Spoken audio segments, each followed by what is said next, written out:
Hi, Soul Family. This is Corey Brandon, aka Soul Traveler 77. Welcome to another episode. Here with me today, I have Creig, and this is a special honor to have Creig with me because, for one, our community is based mostly on out of body experiences. But what Craig's going to talk about is a near death experience, which essentially is the same thing. The only difference is out of body is a controlled experience, whereas a near death, you actually die for a certain amount of time and you experience the very same things we experience in the out of body experience. So I wanted him to come share this story. He sent me pictures. I'm going to add them to the video so you guys can see this is a real story. This is a real experience.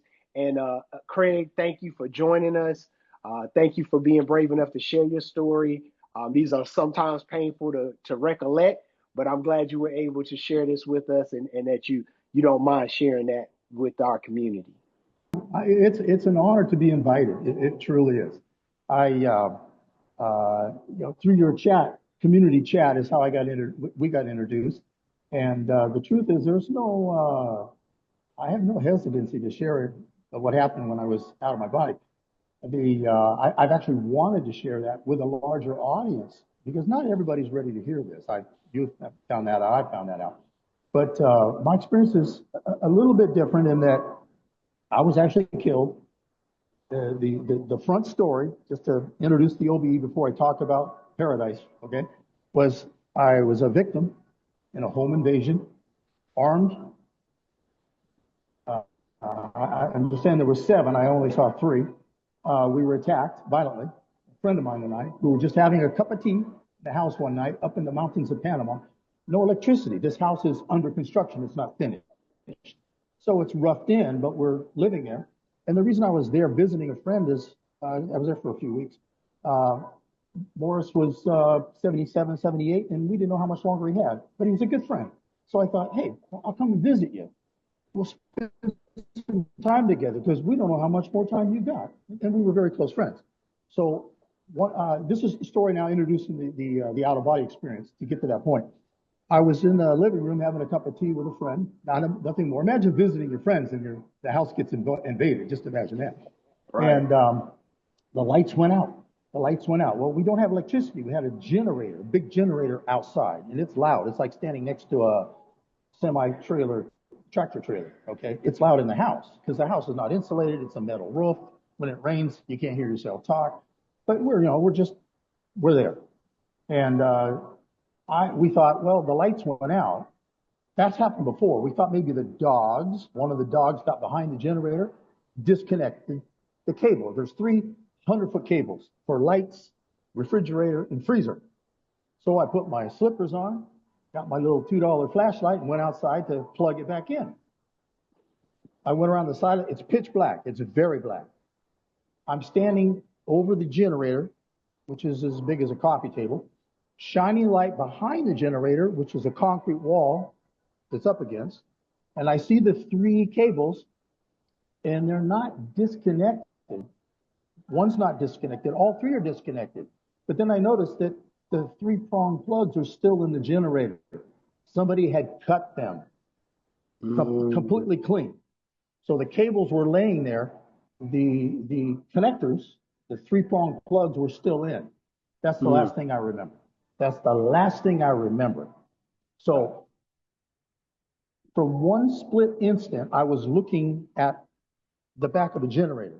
And the next instant, I was in paradise. I was in a place that I can't describe. It was a beautiful valley.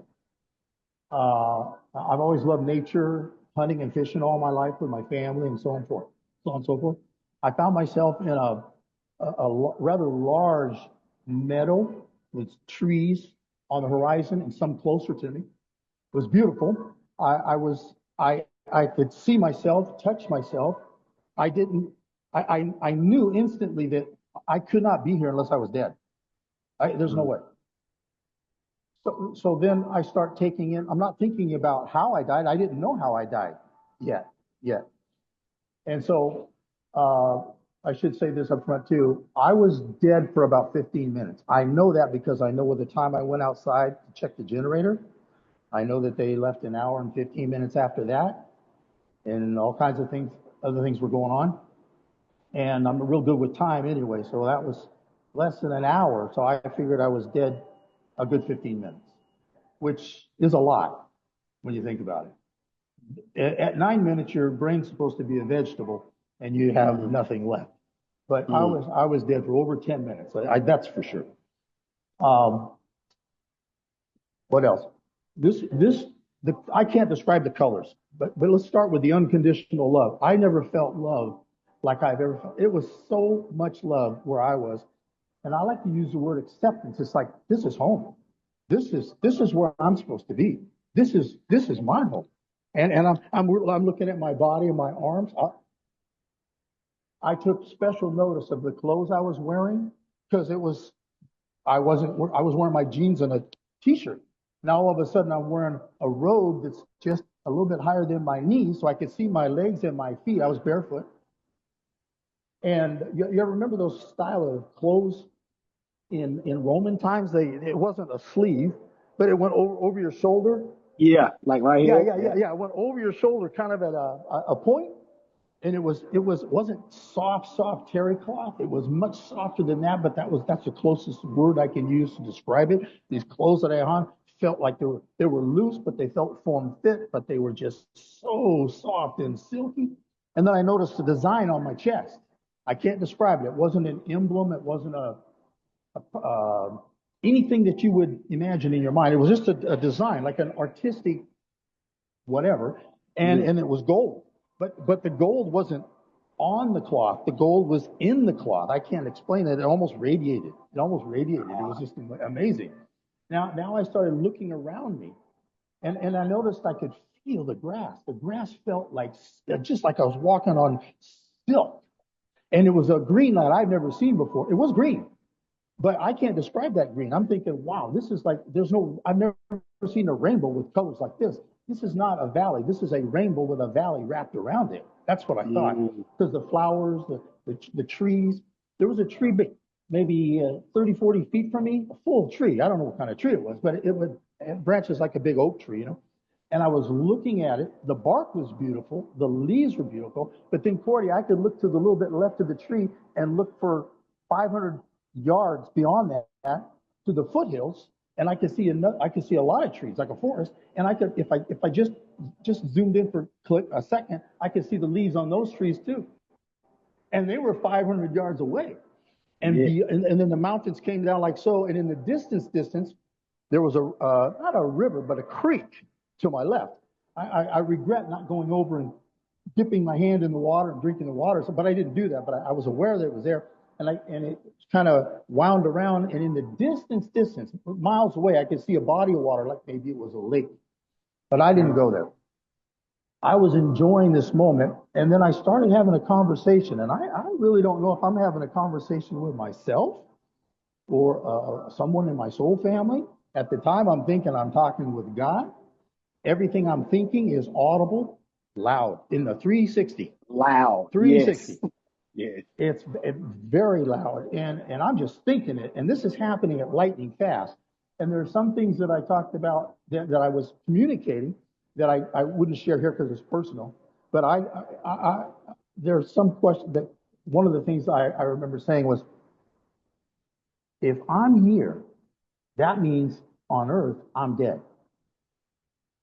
That's correct. That's all I heard. That is correct. Okay, so I'm confirming the fact that I'm dead. I don't know how I died, and I didn't ask. Okay, I'm dead. And this goes on for some time. I had some personal questions that had to do with future family and children. I got some answers that I guess I needed confirmation on, and I took advantage of the moment because that was a confirmation that I needed from something back in 2012. I held on to that, and I'm still holding on to that, and that's actually playing out right now in my life here. So that's good. But then I started having a real heaviness. Okay, now this is where I believe is where my heart is so connected to my life here. Children, stepchildren. I have some biological sons that are distant from me that I want to reconcile and do things with. That was on my bucket list to do. And if divorce is ugly, that's all I'll say. That's what happened there. But I have two stepchildren. They're 25 and 22. I've been their only dad for 20 years since they were 5 and 2. And they're my two closest friends. And I'm thinking, well, they need me. There's other people dependent on me. I can't, I got purpose. I got some things I need to do. I can't stay here. But I can't measure the percentage. 25% of me didn't want to go. I'm dead. I've confirmed the fact that I'm dead. And finally, I just figured, okay, this is a moment. I got to do something. This is in my mind's eye. I'm thinking, I got to do something because as pleasant as this is. Oh, by the way, one of the things that happened when I was standing there and analyzing my body and having this conversation, checking out my clothes, and I see the river, I started to walk towards the river, but I did it in kind of a quick manner, and I didn't walk, I flew. So I started flying. And then I thought, well, that's cool, and I stopped. I didn't even know that I was stopped, but I wasn't used to that. And then as I stopped, I gradually descended back down where I was standing on the grass again. So I guess it was just a thought thing. It was just think it, do it, you know? Yep. And so, but this went on for, this whole experience went on for, it felt like 2 or 3 hours of time went by. It wasn't, but it felt like it. But we know there's no time and distance and space over there at home. And so, but a heaviness came all over me. And when I started really thinking and meditating on those stepkids of mine, some other things that are heavy on my heart, I could not accept the fact that I was dead. Couldn't accept it. So, and I didn't know what was going to happen, but I said in my mind, and I heard myself say it, I said, no, I'm not dying today. I'm not going to die today. Not like this. Not like this. See, I'm a great health for my age too. I'm good. I had no reason to die. I was just dead. And it just didn't seem fair. Now, if I'd have flown to the lake and seen other beings, I don't know, maybe I'd still be there. So this was probably happened exactly as it was. I look at it now as I was in my own little personal heavenly paradise, and it might have been just for a moment a holding ground so I could have the experience, bring that back, Yes. and then continue here. So when I said I'm not dying today, not like this, and I put my hand down, not like this. I was real firm in my conviction. I didn't finish saying the word this, and I was back in my body. Wow. Taking a very deep breath, a gasp, and filling my lungs with as much air as I could. I was on the ground, taking this breath, and as soon as I filled my lungs with air, I started screaming because the pain was unbelievable, beyond anything I had ever, experienced in my life. But before I started that scream, which I think you could hear for 10 miles, I heard a person over me. I was conscious of a man over me. Okay. And the first words I heard were, "Oh my God, he's alive." Those the first words I heard before I started screaming. And at the same time, before I took my second breath, both my hands just shot up naturally to my head. Now I knew how I was killed. Okay. When I was looking at the generator I described before with my little flashlight, somebody had come up behind me. I would have never heard them. The motor's too loud. And I was hit from the side with what the police and the doctors figured looks like a crowbar to me. I don't know what else could make a big giant V mark like that on your skull. But my skull was literally laid open, just split wide open. Both my hands could not cover what was protruding out of my skull. Now it's really surreal because there's blood shooting out of my head like the garden hose because I was dead. Now my heart's pumping. Holy cows, the blood's shooting out like a garden hose. I'm covered in blood. My whole shirt looked like you dipped it in red paint, but it was blood. And so I'm holding my head and screaming. I hear him say, "My God, he's alive." And then within 30 seconds, I saw two other individuals out of the corner of my eye, but only for a second. And then I felt pressure, okay? Some serious pressure behind my left knee, on the backside of my knee, right, about 4 or 5 inches below my knee. Pressure, like you take a gun barrel and lean into it with all his body weight, and he fired off the first round. So that's the first time they shot me. There's another one coming, but I think the reason they did that is because they wanted to incapacitate me, so I couldn't resist. I mean, I was hit from behind. Right. And, I'm 6'2", 190, same weight I was when I was 18. The man who was in the house still, he wasn't a threat to anybody to resist anything. He was sickly. I was the guy they lured outside by cutting off the generator. So it was a well-generated plan. And they've never caught them. They never will. These were, we think, off-duty military soldiers in Panama. Either that or they had access to everything that the police have. We're talking black and gray camouflage, bulletproof vest, ski mask with just the eyes. At one point, they were interrogating and threatening me, eyeball to eyeball, holding the collar of my shirt and saying things like, how many people are in the house? Are there any weapons in the house? Oh, wow. Don't lie to me. Don't lie to me, because if you lie to me, I'm going to kill you. And how many people are in the house? Tell me the truth, because if you lie to me, I'm going to kill you. And Corey, this was stupid. I don't know. In the moment, I'm looking at this man's eyes, just his eyes, through a beanie, through a ski mask. Okay. Mm-hmm. And I literally screamed at his face and said, "You already killed me once." But I screamed it right in his face because his eyes were so pinholed, and he was more afraid of me than I was of him. And then after I said that, I thought, maybe that wasn't so smart. They could just take one of their guns and shoot me in the head and it'd be over again. But there was something about the experience when I came back, is I knew they weren't going to kill me twice. I'd already had an appointed time with death, but now I'm back in my body. Mm-hmm. So they shot me in the leg, and then they were interrogating me, and then they attacked the house. There was three. One went in the front door, one went in the back, and there was 6 or 7 more gunshots. I thought maybe they killed the dogs. I didn't know that they hadn't shot my friend. I'm outside laying in the mud on my left side, and when they hit me, I don't remember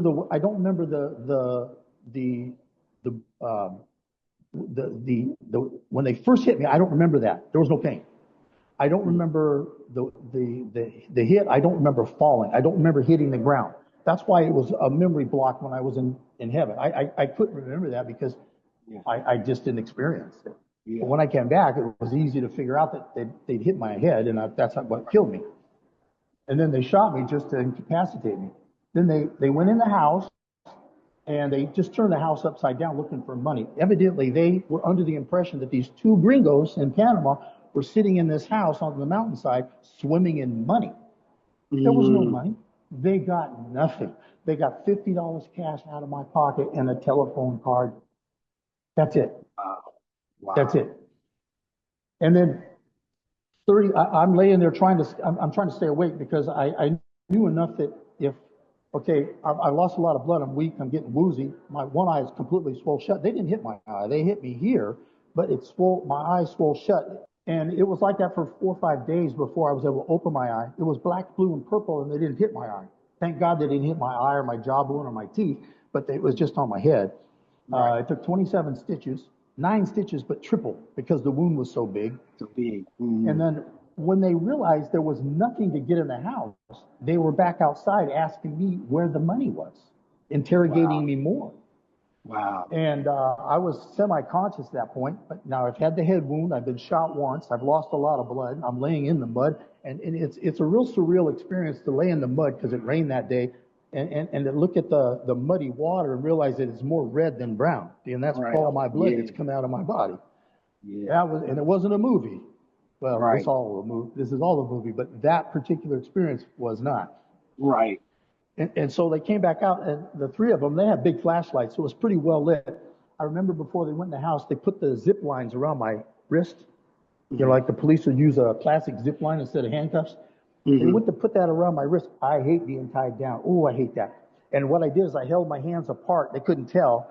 And to them, it was tight. But when they left, I could just slip my hands out. Okay? So I had the illusion that I was tied. They didn't bother with my ankles. Okay? Right. Just my hands.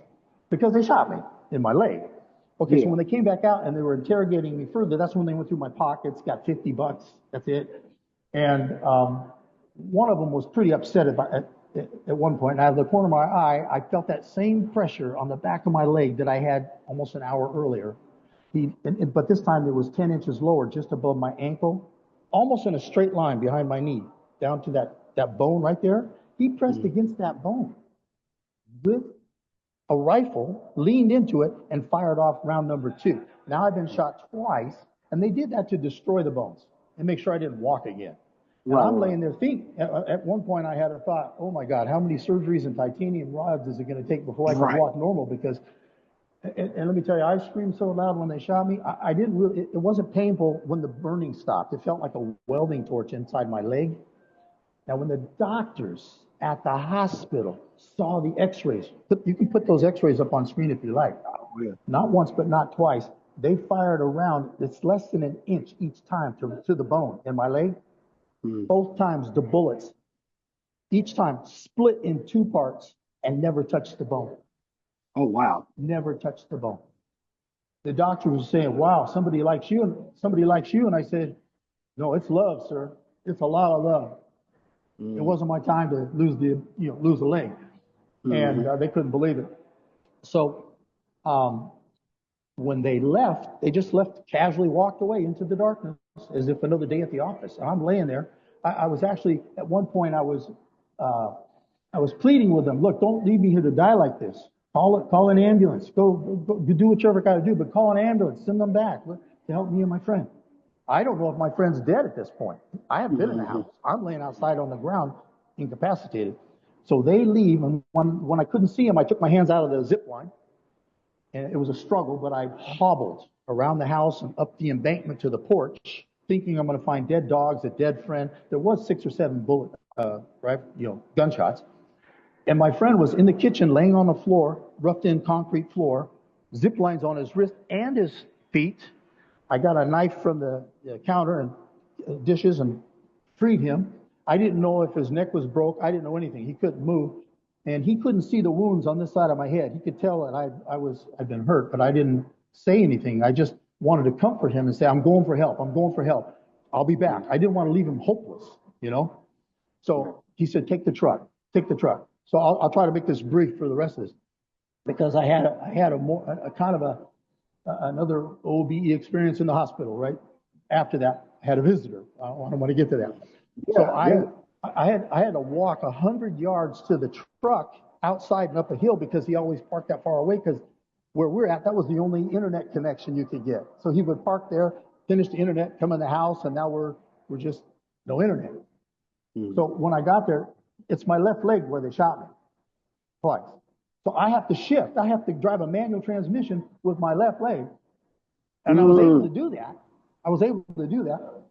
And in fact, the first day in the emergency ward after they got me patched up, later that day, I had a couple doctors that come and see me because they heard the rumor.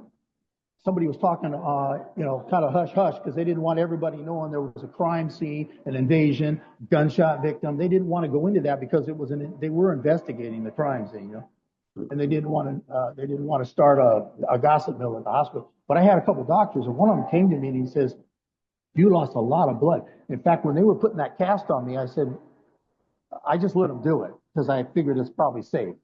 I didn't know that the bones had not been touched by bullets at that point. But I told them, I said, I heard one of them say the word in Spanish. My Spanish is fluent. I heard one of them say transfusion, and I just looked up and I said, hey, no. This is on the back. This is in 2022. There are still parts of the world that were susceptible to COVID nonsense and shots and things like that, fake tests and all that, and that plays a part in what happened next. But anyway, I'm sitting there, and I leave my friend. And the short story is, I went to 2 different neighbors who refused help, turned the lights off, shut the doors, and ignored me. I was begging for somebody to drive the truck for me and my friend to get to the hospital. I was turned away. They were probably scared shitless because all the gunshots, and they didn't want to be next, and they don't know what's going on outside. So I stopped the car once, stopped the car twice, the truck. The second time, there was a truck running, and they turned off the lights and backed up and drove away from it. Well, they could see me. I'm sure I looked like a zombie apocalypse. I was covered in blood, a big head wound. So I figured, okay, fuck it. I'm driving I had to drive normally 20 minutes. It took me 45 with one eye, driving real slow. Because if I got off the little road into the ditch, that's the end of that. You didn't get I out. didn't Yeah. get to town to the hospital. I got to the water company 24/7, and they got security guards. So I pull up to the water company, honking the horn and yelling, got out of the car. Two security guards come running, and they unholstered their guns because when they saw me, they didn't know what to expect. What's going on? I told them, look, we got attacked. I need your help. You need to drive this car. We go to help my friend. So we drive all the way back up there, put my friend in the back of the truck, and then they take us to the hospital. By the time I'm in the hospital, this happened at 8:30. By the time I'm in the hospital, it's midnight, Corey. 3.5 hours have gone by. I'm really weak. I've lost a lot of blood. They started stitching me up, and I pleaded with the surgeon to make it pretty because I shaved my head. Don't want any ugly scars up here. They took X-rays of my leg, but I didn't see them. So then I had to ride in an ambulance to the provincial hospital. This was a clinic in the area where I was. And I didn't want to go, but they forced, I had no choice. And so by the time I got to sleep, it was 1:30 in the morning. Fast forward. I wake up at 9:30 in the hospital, in an emergency salon, fit for 30 gurneys, 30 or 40. There's over 100 in there and out in the hallway.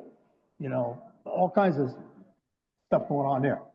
Accidents, domestic violence, whatever, sickness. And I'm hooked up to IV, and I got the cast on, which I remembered from the night before. And I asked the nurse, I said, what time's breakfast? Because I was hungry. I didn't eat dinner that night before, right? And she said, oh, you missed that. You were asleep. We couldn't even wake you up. And I says, okay. So it's 9:30. I'm laying on my right side. I'm looking across this salon with all these beds to the big double doors. Only doctors come in this door. A man walks in. I'm 6'2". This guy's got to be 6'9". He's tall. I'm assuming he's Latin. He looks Latin. He's looking at me. He's 30 meters away. He walks through a Tetris maze of gurneys straight to my bedside. I'm laying on my right side. At the end of my bed is a clipboard with my name, Robert. My first name's Robert, and my cedula number, and no description because they didn't want the people to know it was a crime, that I'd been shot and hurt and they weren't going to tell people I'd been killed and now I'm alive. They just aren't going to do that. But they knew that there was a home invasion and it was a ugly crime scene. I found out later that it was 7 of them. 3 at the house that I saw, 2 in the road dressed the same, and 2 getaway cars once they robbed us to get away. 7 guys total. And they looked like military police, soldiers, armed to the teeth. They were. Anyway, I've been laying there. It's 9:30 in the morning. I remember it well. And this man walked straight up to my bedside. He's got gray slacks on, a white shirt. He looked like he walked right out of GQ magazine. Very handsome man, big teeth. I wanted teeth like that. And he put his hand out and said, good morning, Robert. Shakes my hand. And so I shake his hand. I felt like, do I know you? Are you my doctor? And he goes, more or less in Spanish. But he's speaking English. He's speaking English better than me. This man spoke perfect English. And he goes, well, how are you this morning, Robert? And I said, well, I'm doing okay right now, but last night was kind of ugly. He goes, I know. You want to tell me about it? I don't know why he asked me that. Maybe he just wanted to make sure he was talking to the right guy. Because I don't know if he was a messenger, an angel from the other side, or a man with really good ears to listen to the, sensitive to these kind of things that came there, and he was supposed to talk to me. I don't know. I like to think he was a messenger of God because afterwards I was watching the other people and I asked a couple of nurses. Nobody saw this man but me. Another clue. And so now this is where it gets interesting. This is why he was there. He said, listen, after I told him, well, I got attacked. They hit me. They shot me twice. That's why I got this. And then he said, now listen, before they move you to the 2nd floor, I'm going to get a real-time event now, Corey. He goes, before they move you to the 2nd floor in the hospital for therapy for your leg. Well, he didn't say that, but I knew it would be for therapy for my leg if you're going to take the cast off and see what was going on there. At that point, I hadn't seen an X-ray. I didn't know that the bones were totally intact. Right. I had a cast on when I left the hospital 5 days later. 3 days after that, I cut the cast off and threw it away, and I never went back. I just Right. cut it off. Okay. Yeah. Myself, because it was bothering me. I couldn't sleep, roll over, and my leg was black and blue and purple for days after that. It was just a waste of 40 pounds. It was heavy. So he says, before they take you to the second floor, they may ask you if you were tested for COVID. I said, and I looked at him and I said, no, sir. Nobody's putting anything in my nose and nobody's going to inject anything in my arm. I'll kill them first. I'll walk out that door where you came in, out to the highway, and get a taxi to a friend's house in this hospital gown if I have to. I don't care. Nobody's going to inject me with anything. And I was serious. And he said, no, no, no, no, no. He says, don't worry. If anyone asks you, just tell them Dr. Castillo took care of everything. I said, are you Dr. Castillo? And he looked at me and he smiled again. And he said, más o menos. But he said in English, more or less. So I was at peace about the whole thing. Now, you know, when they train doctors to be doctors, they do an internship. And they bring them to hospital wards and they run around with clipboards with the real doctor, asking questions and making notations. And it's part of their training, right?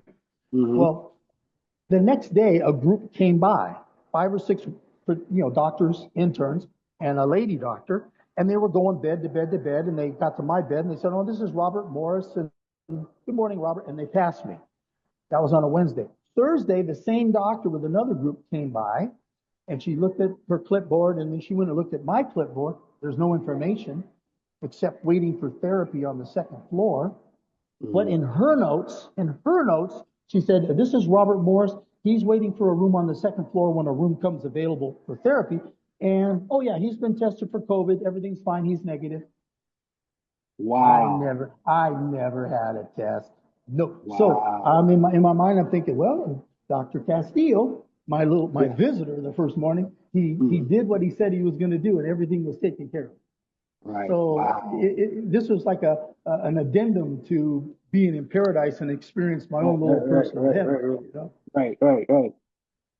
So anyway, a lot of things a couple things I shared today, I didn't know the same night because, you know what, I was there for, it seemed like 2 or 3 hours when I was in heaven, but in my own, I think of it as my own paradise. Okay. Yeah. I think it was just for me. Yeah. Now I think if I had seen somebody, especially somebody I knew, I might not have come back. Right. It was that, the pull was that heavy, was that hard to not want to leave because I knew that's home. This is the real me. I'm here. I'm not Truman. I was making jokes. I was making jokes to myself standing in this valley, this beautiful meadow. I'm having excerpts from movies pop into my head, like in the Matrix. I took a deep breath, and then I said to myself, "Do you think that's air you're breathing?" Like Morpheus said to Neo. And I go, "Well, I don't know. If it is, it's the best air where I'm at. I don't know. I can't answer."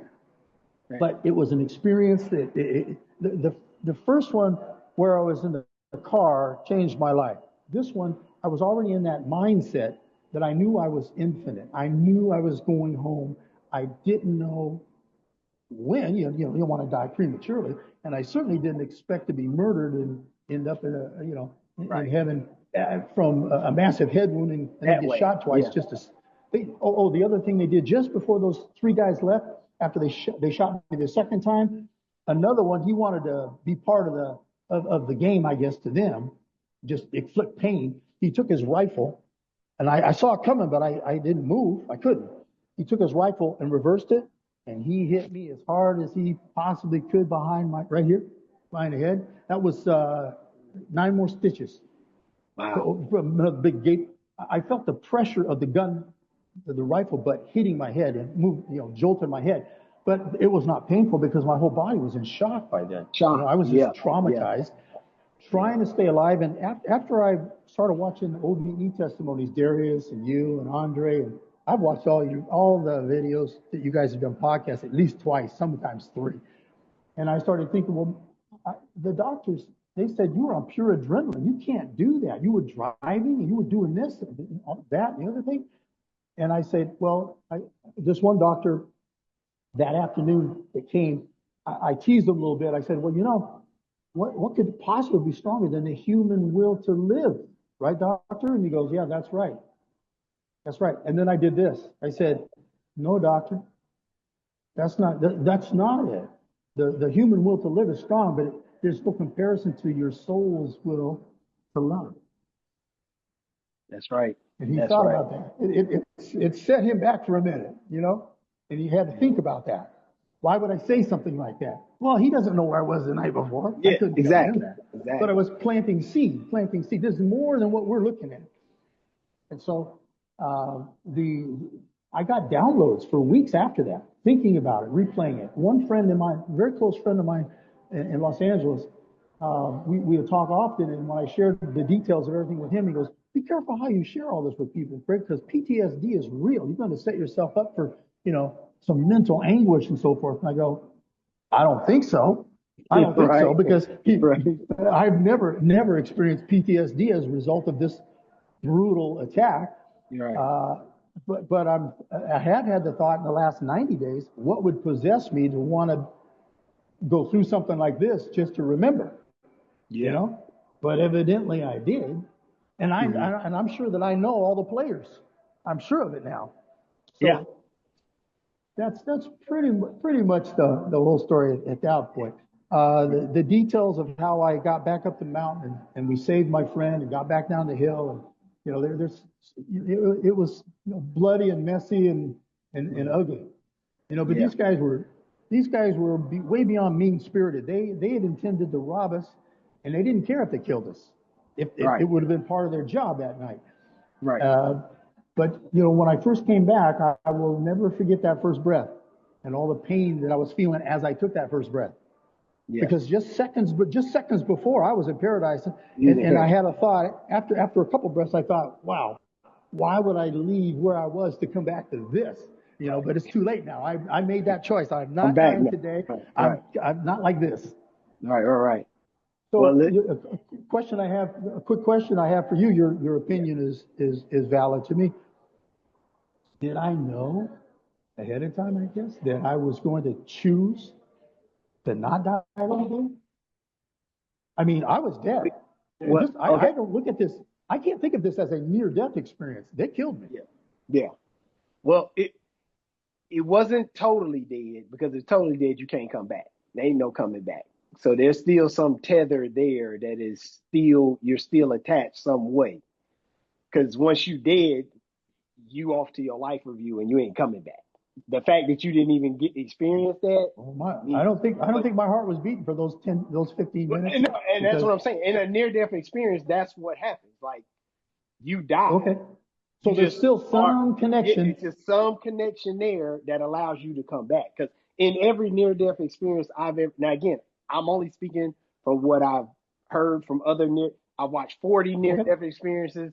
That's what brought me into the OBE community, and from all of them, they all died. Like they all died, pronounced dead in the hospital. But there seems to be some tether that's still there that that Yeah, because I didn't have a elect heartbeat. I didn't right, have a yeah, pulse. right. But there's something beyond the physical, because again, Okay. this goes beyond the physical. So that Right. electromagnetic field that keeps your soul in your body maybe was just there enough to allow you to come Uh-huh. back. Now again, I'm just saying I'm theorizing here because I've never Well, had that experience. isn't it true that my soul, I am the ultimate authority of Exactly. my soul? Exactly. I But chose. once I said, yeah, no, I'm you not chose. dying Yeah, today. Not like this. exactly. But in order for you to make that choice to come back, there has to be There was no something there. offer. No, there was no Right. Yeah. offer. Yeah. You No, could no, stay no. if you want. No, none of it. No, no, You don't have to have that. no. And this is the I thing, made that decision. right? So this is the thing that I'm always cautious when I tell you about. Don't listen to other stories and and think that it has to happen that way because it doesn't. Everything is different No, for every single soul because each exactly. soul is the Godhead of its own experience. So as you went over there, you said, "No, nah, I'm not leaving." You didn't need nobody to, and maybe you would have had somebody offer you had you gone to the meadow or to the distance where you said there may have been people. Maybe that If offer I'd would gone to that okay, and beyond the maybe body of water, I might have seen things yes, and yes, experienced things and met other beings where I didn't. yes, I yes, know no matter what, I'm not leaving. But I didn't. yes, I stayed in that one area for the time that I exactly. had, and then I left. Then you left exactly. So You I froze there always for tell. a minute, so I don't know what happened. Oh yeah, yeah, you did too. You back? You How we good? doing on time, Corey? Oh, I'm good. You froze though, I think a little bit.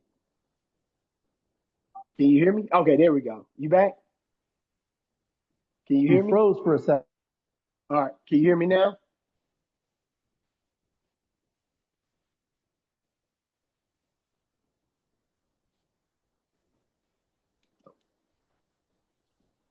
Can you hear me now? I can hear you. I lost you there for just a second. Yeah, I don't know why. yeah. It kind of froze or whatever, but it's okay. I thought maybe our allotted time had run out. Nah, it's good. I'll edit that part out. But anyway, Yeah, there. so I was saying, um, you died. In every near-death experience I've ever heard, they actually died. The doctors pronounced them dead. They're dead. Like for Yeah. ever many minutes, they're dead. Heart stopped, all that stuff. Um, but you being in that place, you had full control and you weren't totally gone because you were able to come back. Because once you go totally gone, meaning that connection between this flesh suit and your soul is severed, like all the way severed. That makes sense because if There I is had no not coming made back. that, if I had not chosen and said no, I'm not dying today, not like Yeah, this. If I hadn't made yeah, that choice, you if would I have had been just gone. stayed, if I You had would have just been gone. stayed, I'd still be there, and my body would have Yeah. that tether would have been gone. Yeah, that tether would have That been gone, connection. and then you wouldn't even still be there. You'd be doing whatever it is you want to do, go Yeah. building constructs and stuff. And then the other thing, All my memories would have all come your back memories would have eventually. flooded back. Yeah. Yep, all Yeah. your memories would have flooded back. You would have begun to know the truth of all things, and that's what I always call it. Once we die, and everybody's going to get learn the truth of all things. This is why I don't press people about what they believe or whatever. Believe what you want, because when you leave here, whether it is the end of the construct as Darius has seen it, Yeah. or in physical death, you will come to the knowledge of the truth of all things. It will happen. Yes. Every soul knows all things. Every soul is source in an individual soul. So um, you got to experience some of that. So you got to Yeah. experience control of being able to fly. You got to Yeah. experience, which I've done. You got to experience telepathy. So your thoughts audibly. When you said that, that made me smile so big because that's exactly what I experienced. Like when I was Yeah. And it's talking, not coming from this side or that side. It's no, it's just everywhere. It's everywhere. It's like a every. surround It's, sound. It's like a surround yes. sound. Yes. It's super 360. Yes. loud, and you like, is that me talking? Or Yeah. so that Easy. confusion you felt, were you like, is this God Yeah. or is this? Catch I you had the off same guard. thing. Oh man, Yeah. the same thing happened to me. I was like, is that me? Is that what is that? What is that sound? Like who is that talking? But then once Yeah. I realized, like, oh shit, that's me. Like, and then you start, and again, Yeah. so your experience is the exact same as what we experience as out of body travelers. It's the same experience. Yes. The only thing is you had to almost die to experience it. And now you know that it's true. You can now have your own control out of body experiences. That's what you want to do, you know. Well, I But did die. It was just for a little while. yeah, yeah, that's what I'm I did saying. die. It was just for a Now little that you while. exactly now that you It had wasn't. It wasn't the death, transitional death. it wasn't a I didn't transitional death. transition. Exactly. No. Exactly. You didn't transition. So now that you've had that experience, you can now go back and have that experience with even more clarity. Because now, if you Well, do the that's why I'm OBE, pursuing now the you control. OBE Yeah, control. there you go. Now you Absolutely. can, because now you have Absolutely. control of the entire experience. Now you can say, Yeah. okay, that the place you called paradise could have just been the heavenly realm. You experienced the heavenly realm. You didn't go outside of the construct. You just experienced the heavenly No. realm where you go there. If you would have stayed, you would have had your life review, and then from there you go where you want to go. Um, Right. Well, there's no limits at that there's point. no limits at that point. Exactly. That's what I'm Right. saying. There's no limitation. And so what I found interesting about your testimony was we talked before we got on camera, you were a devout Christian, right? Yes. Didn't see any God man sitting on a throne telling you you had to go here or there, correct? No hell place that, you didn't see no hell off in the distance and people's souls going to this hell place, correct? Well, if you just stay in the Old Testament, there's no hell. I mean, and I went down to Exactly. Jude. That's neither here Yeah, nor there. I just want to go by what you saw because I yeah, want yeah, again, this is what I'm trying to do is get people out of the fear of death. Because yeah. once you relieve that fear, the fear of everything else is gone. You came back and told that dude you already killed me one time and nothing you can do to me now. That was your fear erased. Erased. I believe Because that. you had already I believe that's experienced exactly what. it was literally After that. I said it, I thought that might not have been so smart, but that was my soul That just was your letting him know. soul letting them know I no longer Yeah. operate in the spirit of fear. I no longer, I don't They, have to. I know that if this no, is my last night, I know where I'm going to be is home, and it is more beautiful and better than anything going on here. we have something really exciting to look forward to, don't we, bro? Right, We really right. do. And this is why so Well, for for me, years I told people this is just a mirror. yes, This is just a. it's it. It's not even a mirror. It's just a video game. If we just Yeah, keep it real simple and just think of it like you said, the Truman Show. It's just a game. It's a game. You come yeah. here for the experience, good, the bad, because just like this experience was probably the most traumatic you've ever had, right? Would you say? It's probably one of the most traumatic Oh yeah, experiences. All right. So you probably had some very great experiences, the birth of your children, these other experiences that were super on the higher spectrum. So we come yeah. here to experience both the highs and the lows of life. Now, maybe some other people's lows ain't what you experience, but to them, it's just as low. You see what I'm saying? So Yes, it's their experience. I don't quantify those experiences or say, well, he almost died, so it's the worst thing that can happen. No, maybe the worst thing that can happen for someone else is to be homeless. And that was their experience. And that was the worst thing they could have. So my Or to point be is, poor, or to be sick. yeah, Doesn't or to matter. be sick. It doesn't matter. So you got to experience the highs of life and you got to experience some of the lowest points of life. Matter of fact, the lowest because you died. Ain't nothing Yeah, else lower than that point because you leaving. it's final. You're gone. It's final. It's done. Right. And so having that experience eliminated all your fear. And now you're able to talk about the way you talked about it. I was emotional because I was like, I don't know if I could have felt like I don't know if I could smile as much as you do having that had to me, having that happen to me. Right.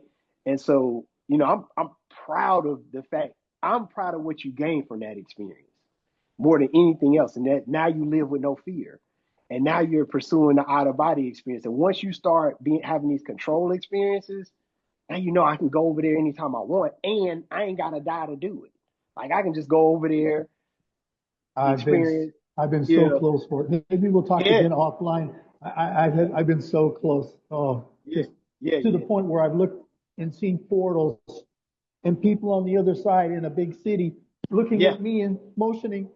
And, Come on, yeah. I need some help So, this first time. yeah. I've been that So close. I've had that same experience.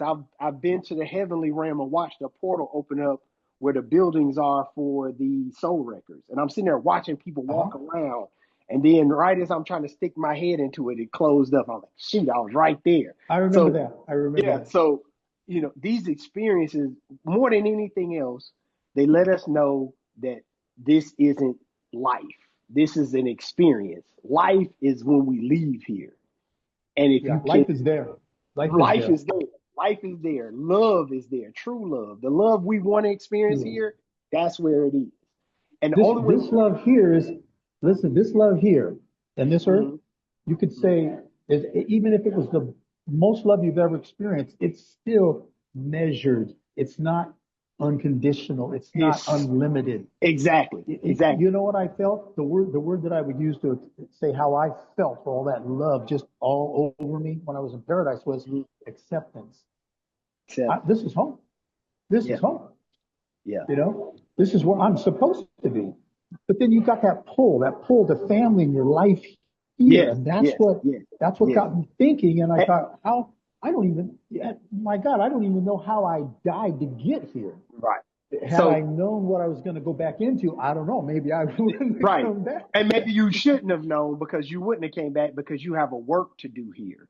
Understand, you didn't demand to come Yes. back just your soul knew more than just your family, and you know your initial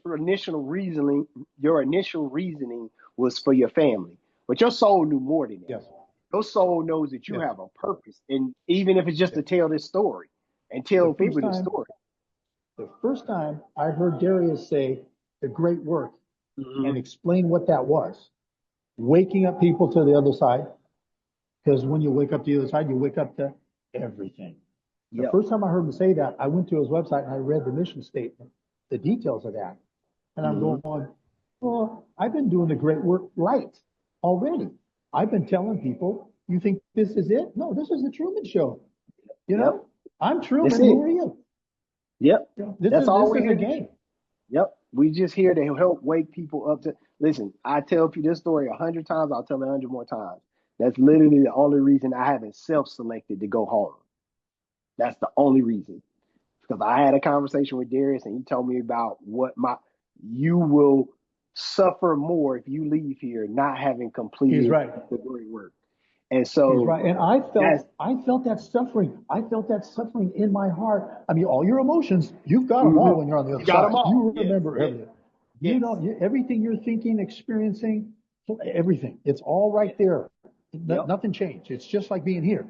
That suffering that Darius told you you would experience if you didn't come back, I was feeling the beginnings of that suffering while I Hmm. was there because I Hmm. had unfinished business here. Business. Yep. And it was the first layer of that would have been love for stepkids and purposes and plans here to help others.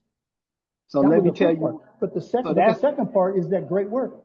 yes. So let, Who better to tell people that you're this isn't you than somebody that's been on the other side? then on the other side. And so now that you said that, I'll say this: you are starting to have a life review. That's what the life review is. It isn't like we stand in front of these people and give an account. It's literally within you having to experience all the good you've done to people and all the missed Yeah. opportunities and the bad. So you were starting to have that. And when you said, nah, nah, nah, I'm not staying here. I'm going back home. I'm Okay, not dying like this. how am I living my life now? Because the bottom line is I'm not answering to anybody else. I'm not following rules and regulations of some religious dogma. I'm accountable to me. And I Right. don't want to judge myself for being mean or nasty or doing something Being evil. Yes. unethical Yes. out of integrity. Yes. My girlfriend, who's basically my fiance, okay, Uh, she's never met a man like me because she knows it's not that I can't lie to you. I won't lie to you. I won't. I Doesn't don't matter need what you to. ask me. Yeah, Don't need to. I don't need I to. couldn't live with myself if I did that, you know? Right. Right. And I was like that. I was like that before the NDE, okay? Mm-hmm. Because I'd been on the other side without being dead in the car. Right. Right. That was Right. like a tear in the video game. Right. Somebody changed the program for a minute and moved the cars around so that six people didn't die. Right. So don't tell me that the other side, our soul family, for example, don't tell me they can't influence where we're at because they can. Right. They can. Absolutely. Absolutely. I'm Absolutely. living proof. I Absolutely. felt it. I experienced it. Yep. Yep. Absolutely. And so, well, listen, we want Robert or Craig? Which one we go with? Craig, I go by Craig. Robert. All Okay. right, Craig. When I sign things, it's Robert. Right. Got you. Well, Craig, You're not I asking me re- to sign anything. right at all. Well, Craig, I want to thank you for coming on the channel and sharing your powerful. When I say powerful, this has been one of those testimonies where I felt it emotionally. So, like, I could feel what you felt when you started thinking about your family because I have family. I got kids. I got a 21-year-old daughter. I got a 5-year-old daughter. I got a son that's 14. Like, I got a stepson that's 14. So Hey, I they know what depend that on me. feels. And they do. And while I understand that whatever happens to me is an experience they agreed to, my job Yeah. now has become make sure they have the best experience possible. So if that means staying here and dealing with the Truman Show so that they have a Yeah. better experience, cool. Yeah. But I definitely thank you for joining the channel and sharing this powerful testimony. Um, man, I'm super grateful for the opportunity. I really am. yes, sir. Yes, sir. Well, we're going to go ahead and end it here, Phil. Did you have anyone last words, anything you wanted to say? Well, I didn't anticipate it was going to hit me emotionally like it has, but Yeah, it did. But no, I'm just grateful. I've always thought, especially the last 90 days, that I really should be sharing this with somebody else that could relate yeah, more, or who maybe needs something as a little encouragement to get yep. them past where they're at. And if it did Hmm. nothing else but eliminate some fear in their life, then that it was worth it. Then it was Yes, worth it. Because you yes, got to sir. get rid of the fear. Yes, sir. Fear of Yes, sir. loss, fear of death, fear of everything. Yes, Fear sir. of what happens if I don't follow these rules. I mean, come on, you Yes, know, sir. Yes, sir. there's Well, no freedom of expression if you have limitations, and that's what exactly. rules do. Exactly. Exactly. Beautifully stated, I, Craig. I, I've told, I'm a rebel Good. with a cause. Yes, sir. Yes, sir. Well, that was beautifully So are stated, you. Craig. I, I'm trying to be, and just trying to, again, help people remember. That's it. Because we all going home at some point, and once we do, you'll look back on what you could have done better here. So if remembering that side helps me be a better individual to everyone around me on this side, that's only gonna make for a better life review for me and a better experience for everyone around If the me. out of body experience doesn't have an effect positive on your in Inner body body experience, yes, what was the sir. point? Exactly. Beautifully stated. So Yeah, again, Craig, thank you so much for joining us. Thank you for your I remember testimony. your video on that. Yes, sir. And so till next time, everybody, peace and blessings. We're out.